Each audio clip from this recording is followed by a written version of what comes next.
शंकराचार्य अभिमुक्तेश्वरानंद जी का कुंभ स्नान को लेकर के बड़ा ही शर्मनाक बयान आया है। उन्होंने कहा कि जो ऐसे लोग हैं जो गंगा स्नान से पापों की मुक्ति नहीं मानते, जैसे कि आर्य समाज के लोग, उन लोगों को कुंभ में नहीं जाना चाहिए। मैं आदरणीय शंकराचार्य जी से दो प्रश्न करना चाहता हूं और मैं आपसे पूछना चाहता हूं कि अगर गाय का कलेजा खाने वाला कोई विधर्मी कुंभ में जाकर के गंगा स्नान करके आ जाए तो क्या वो पाप से मुक्त हो सकता है?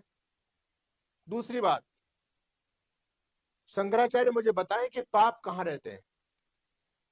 मैं मानता शंकराचार्य जी की बात को, अगर पाप हमारे शरीर पर चिपके हुए होते।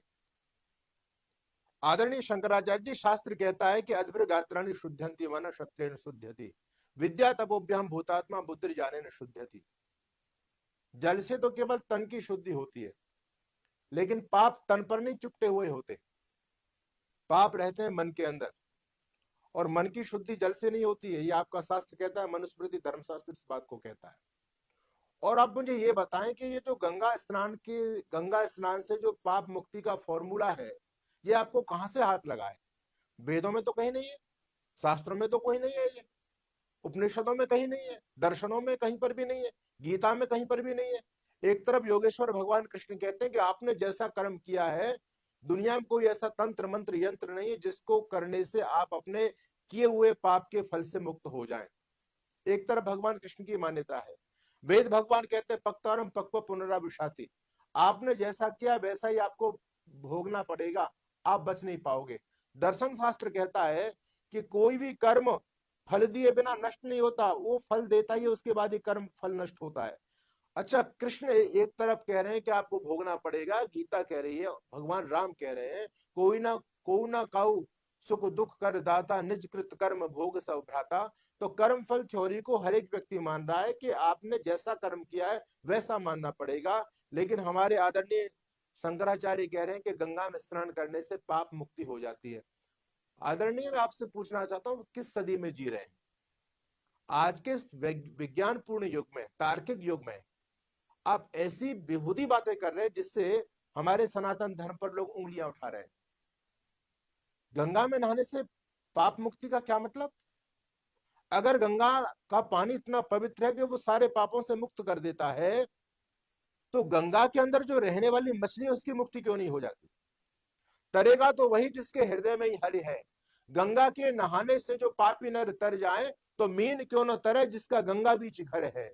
तरेगा तो वही जिसके हृदय में ही हरि है। शंख के बजाने से जो पापी नर तर जाए, तो गदा क्यों नहीं तरे जिसका शंख सा ही स्वर है। तरेगा तो वही जिसके हृदय में ही हर है।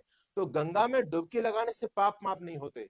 ये आपकी बिल्कुल अवैज्ञानिक, अतार्किक, अप्रमाणिक और अशास्त्रीय बात आपने की है।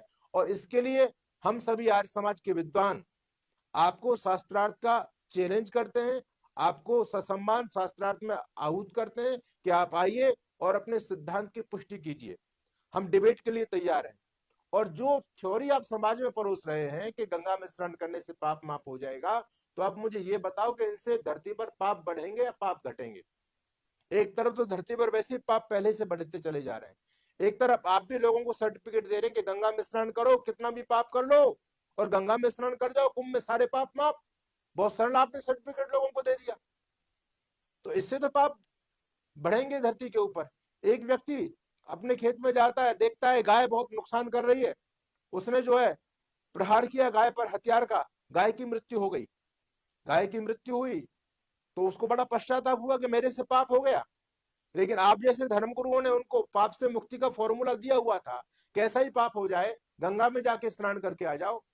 तो वो जब गंगा स्नान के लिए निकला, तो उसकी पत्नी बोली कि श्रीमान जी, आप गंगा स्नान करने तो जा ही रहे, एक सांड और है जो हमारी फसल को नुकसान कर रहा है, चलते चलते उसको भी मार जाओ और दोनों को मार के गंगा स्नान कराओ, पाप तो आपको लगना ही नहीं है।